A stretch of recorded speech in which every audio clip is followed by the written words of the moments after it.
Straight ahead on 12 News Weekend, one special night at Park Center. Why the student body had a special reason to get excited. Plus, keeping your mind fresh. What doctors are saying about so-called brain games. But first, neighbors in Robbinsdale knew it wouldn't be easy. Now they're dealing with another problem stemming from a major road project. 12 News Weekend starts right now. Hello, everyone, and thanks for joining us on 12 News Weekend. I'm Shannon Slatton. And I'm Blaine Cleveland. Construction along Lake Drive in Robbinsdale is just getting started, but it's already causing some headaches. Reconstruction work began last month between Xerxes and France Avenues. That's phase 1 of a 2-year project. Next year, work will take place from France to County Road 81.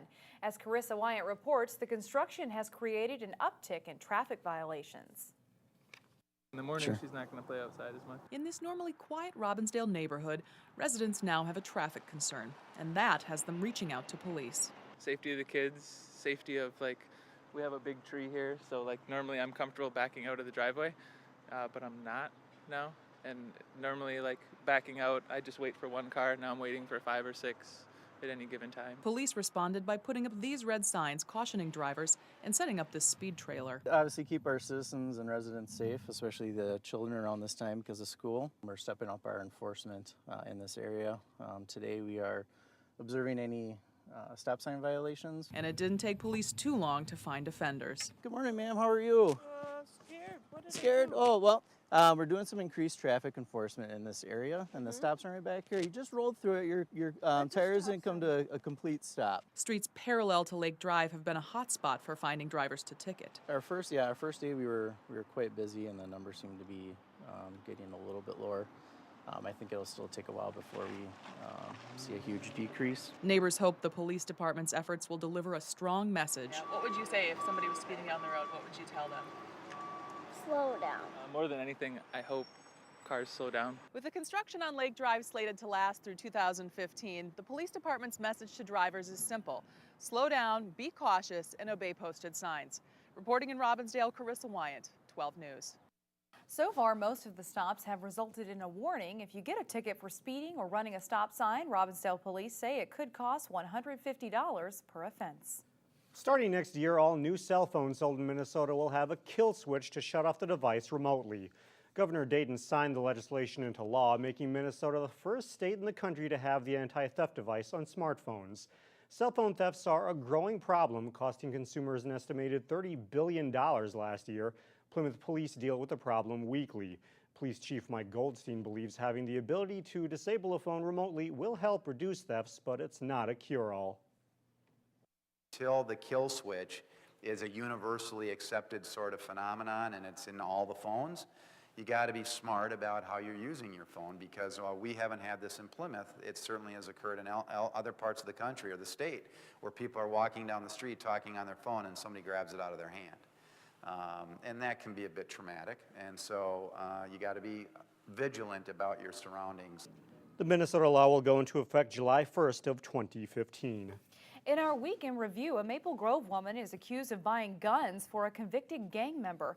Jacqueline Burns is a former guard at Hennepin County's Adult Corrections Facility. She was fired when supervisors learned of the investigation, and she was arrested this week.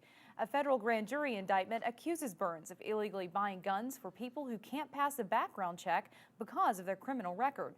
4 others were also indicted in the case. Changes continue along the row of car dealerships in Golden Valley. Borton Volvo has plans to dramatically expand its dealership next to Menards along I-394. Those plans include a 10,000 square foot expansion to its parts and service center. 2 other luxury brands are also adding to the activity along that stretch of highway. Porsche is expanding its dealership. Maserati and Bentley are building a new facility. And construction in downtown Osseo continues. Osseo broke ground this week on an expanded $25 million apartment building near City Hall. The second phase of the 5 Central project will just about double the number of apartments in the entire complex. Construction is expected to be finished sometime next spring. One of the unfortunate facts of life for most of us is that as we grow older, our memories decline. Yes, indeed. But if you want to fight memory loss, there's an app for that. It'll go through and select different games. Amanda Hyder is a hardworking professional, yet every day Try to enter the score before the raindrops hit the water. she spends time playing games on her smartphone. So I set a reminder that reminds me at like 3 p.m. every day to practice Lumosity. However, she's not just playing them for fun. She's doing it to exercise her mind. 5 years ago, Amanda suffered a stroke. So I just had a brain bleed that ended up being an aneurysm that burst. Today, she has a clean bill of health, and she's joined the 50 million other people who play games on Lumosity. I had a speech therapist and an occupational therapist, and they recommended that I continue to do kind of brain teasers or brain games to improve my memory and to work on my brain function. And so they recommended Lumosity as one of those possible games that I could play. Over at Hennepin County Medical Center, The first thing I prescribe is walking. Dr. Ann Murray has not prescribed Lumosity to her geriatric patients experiencing memory loss because there's not enough published evidence to suggest that she should. However, I've tried them, and many people I know have tried them, and I support their hypothesis. I believe that it could help brain flexibility and what we call plasticity. Still, she mainly recommends that people exercise to prevent cognitive decline. Keep your brain active. Do not become a couch potato and turn the TV off. As for Amanda, I felt like it's helped my memory some. the online games are just one tool to help her live a normal life. I'm thankful that the human body has the capacity to heal the way that it does. Dr. Murray says other tips she recommends to help prevent memory loss include reading, attending social gatherings, and eating a Mediterranean diet. Blaine, have you tried a few of those games? I sure have. I'm not that old, but my memory is not as good as it used to be. So there are some good brain teasers there. So, Okay, have to check those out. Yeah, absolutely. So whether you were thinking about putting in a garden for the first time this year or you just want to brush up on the basics, we'll get you started in the garden next. And later in sports, Maple Grove's softball team wraps up a conference title as they head into section playoffs. But first, after a chilly spring week, we've got warm weather ahead.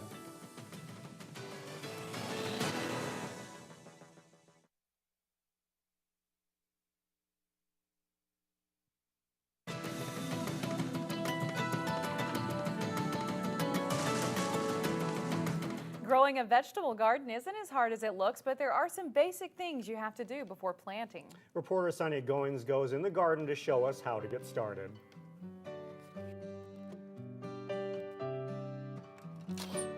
Spend thousands of dollars in gardening, but you don't have to. Muffy Connor has been gardening since she was a little girl. We were on the farm in South Dakota, so it was, a big garden. She has 2 plots at Item Homestead in Brooklyn Park. You can be gardening for 50 years, and you'll never know it all.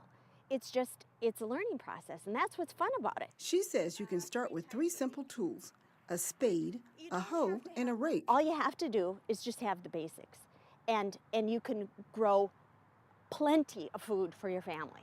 To get started, you first have to prepare your soil. You just have to make sure that the soil is turned over.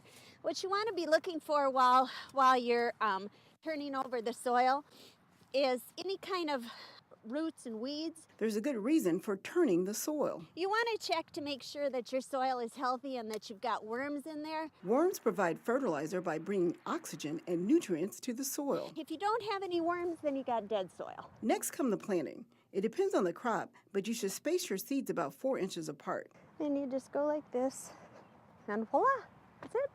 There are also different methods to gardening.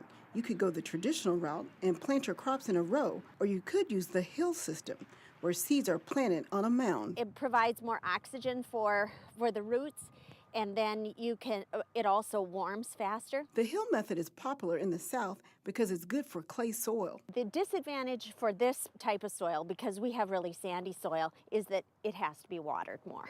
Another way to go is the so-called broadcast method. That's where you basically scatter seeds on the ground. And they don't use rows at all. They just broadcast the seeds. One method is not better than another. You just have to take a chance and get out in the garden. There's not a right and a wrong. And that's why even people that are beginning to garden should feel comfortable with doing it. For In the Garden, Sonia Goins, 12 News. Some pretty good tips there. I think so, and hopefully it's warmer soon so we can get out and work in our gardens. Absolutely, looking Appreciate forward to that. Yeah, all right. Well, it was a dream come true for two Park Center students. We'll introduce you to a royal court. But first, Champlin Park's boys lacrosse team is looking like one of the state's best teams. That's coming up in sports with Jay Wilcox.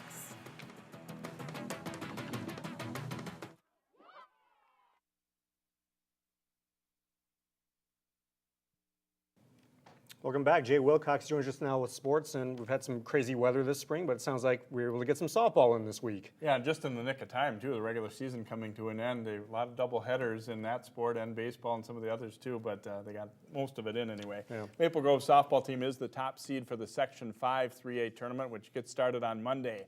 The Crimson wrapped up a conference title in the last week of the regular season. They faced Blaine in a double header. Game 1 highlights, Jordan Mount gets Maple Grove started with a drive to the gap in right center. Maddie Gordon comes in to score, and it's 1-0 Crimson in the bottom of the first. Then with Sarah Southern at the plate, they trade an out for a run. It's a double steal. The Bengals get the runner at second, but Josie Roll beats the return throw home. It's 2-0 after an inning. In the third, Mount comes through again with a hit over third base. Gordon dashes around to score from second, and Maple Grove's up 4-0 Mount with a huge game at the plate. Not all of their hard-hit balls drop in, though. Check out the catch by Blaine center fielder Cassidy Eppenberger. She robs Megan Mulcrone. Good defense for the Crimson, too. Right fielder Gordon makes a shoestring catch on the sinking liner by Kylie Cassidy and then nearly doubles the runner off first. She's called safe, much to Gordon's displeasure out there in right. Maple Grove breaks it open further with 2 in the 5th and 4 more in the 6th. Sarah Michaels' hit scores a run in the 5th inning as Maple Grove secures the Northwest Suburban title with a 10-2 win. They took Game 2 6-4 and beat Elk River on Thursday. Baseball fields with lights like Memorial Field and Osseo are perfect when rainouts force teams into those late-season doubleheaders. Osseo hosted Armstrong in the Northwest Suburban Conference Twin Bill this week. Highlights from the afternoon game in that one. Osseo's John Ludwig with a 2-out hit that scores Rudy Alexander and ties the score at 1 in the first. Armstrong has an answer, though. Top of the second, and Ricky Reed's hit drops in down the line. Jordan Kuznia and Mike Szewski score. Armstrong leads it 4-1 after 2 innings. Bottom of the third, Ludwig comes up again with a base hit up the middle. A.J. Lyons and Justin Philippon score. That trims Armstrong's lead to a run at 5-4. Ludwig is good in this game. Bottom of the 4th inning, he cracks a 2-out, 3-run homer. That caps a 5-run inning and gives Osseo a 9-7 lead. They go on to win 11-7. Armstrong, though, won the second game of the doubleheader 7-3. The Totino Grace baseball team is champ of the North Suburban Conference. The Eagles played host to Cooper earlier this week. Cooper takes the lead. Seven Dale lays down a good bunt. The throw to first is wide of the bag, allowing Trey Rooney to come around to score for the Hawks in the top of the first inning. Seth Sowald, though, doesn't give them any more. He freezes a hitter with a curveball here and pitches a solid game for the Eagles. In the bottom of the second, Philip Roth goes down and gets it and lifts a high fly ball to left that carries over the fence. It's a 2-run homer, and it's 2-1 to Totino Grace, and that's all the runs they'd need in this one. But for good measure, Solwald adds to the lead in a big way for Grace. His drive to right center leaves the outfielder with that sinking feeling as it gets out for a grand slam in the rain. The Eagles take a 6-1 lead through 3 before rain does delay this game. Cooper center fielder Derek Messer has a defensive gem after the delay, robbing Max Meyer, but Totino Grace's runs hold up in a 7-1 win. Champlin Park's boys lacrosse team is continuing its strong play this spring. The Rebels racked up another win against a conference rival as Champlin Park played host to Maple Grove. First quarter, and the Crimson's Maxwell Johnson spins off a Rebels defender and shoots and scores to give Maple Grove a 1-0 lead. And that's a lead they hold until late in the second quarter. But great passing by Champlin Park. Gage Monson ends up with the ball, and he scores to tie it up at a goal apiece. And they take the lead 2-1 at halftime. Third quarter, though, and the Rebels break it open.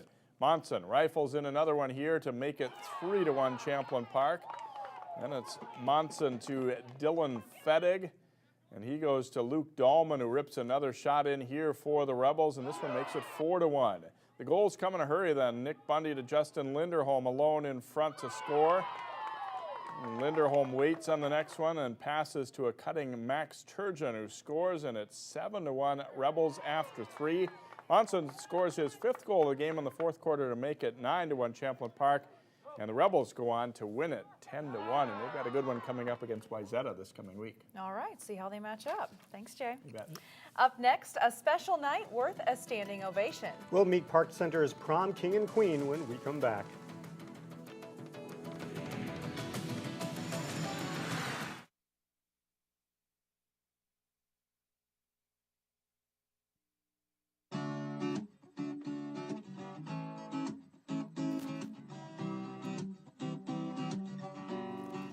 Welcome back. Prom is a special night for many high school students. But for 2 Park Center high school students, the big dance was a dream come true. Reporter Sonia Goins has more on Park Center's prom king and queen. I was so excited. It was probably one of the coolest things that I would have ever been able to do. Austin Gurton and Jessica Vielander are still beaming from their magical prom night. Getting to see how excited he was and how much fun he had, and being able to share that with him. To get the significance of the night, we first have to go back to the beginning. And I'd sit with him at lunch and say hi to him every day. And The two met earlier this year as part of a mentoring program. They've been best buds ever since. Ow. Austin has Down syndrome and doesn't talk much. You're gonna be shy? But he was able to communicate with Jessica that he wanted her to be his prom date. I thought it was super special. I thought it was so cool that he wanted to ask me and that he wanted to go, and he does love to dance, so I was so happy to be able to go with him. A few days later, the seniors were nominated for prom king and queen.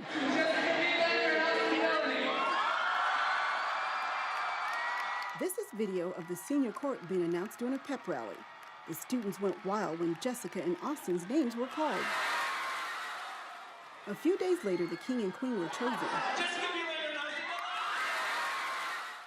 I mean, I know I was nervous, and he seemed pretty cool about it all, so. Austin and Jessica got a standing ovation from their fellow classmates. It was surprising, but But in Jessica's eyes, Austin has always been royalty. I guess it shouldn't have been as surprising as it was, because I don't get how you couldn't have him as your king. Jessica says they had a good time dancing. You a good dancer? Yeah. They also took lots of pictures. I had a lot of fun because I got to hang out with him all night, so that was really awesome. But as special as this night was for Jessica and Austin, Everybody loves him here, so. the night was also remarkable for Park Center High School as a whole. We're all really supportive of each other, and we want to see each other strive to do good things. In Brooklyn Park, Sonia Goins, 12 News. The two say they will continue to be friends even when school is over. Both are planning to attend each other's graduation parties as well. So no doubt that's something everybody in the school will be remembering. What a cool story. I mean, Fun he was so time. calm, cool, collected when he got the crown put in his head like Being on the that. spotlight's no big deal. Do it. There you go. That's all the time we have for now. Thanks for joining us, everybody. Have a nice weekend. We'll see you again on Monday at 4.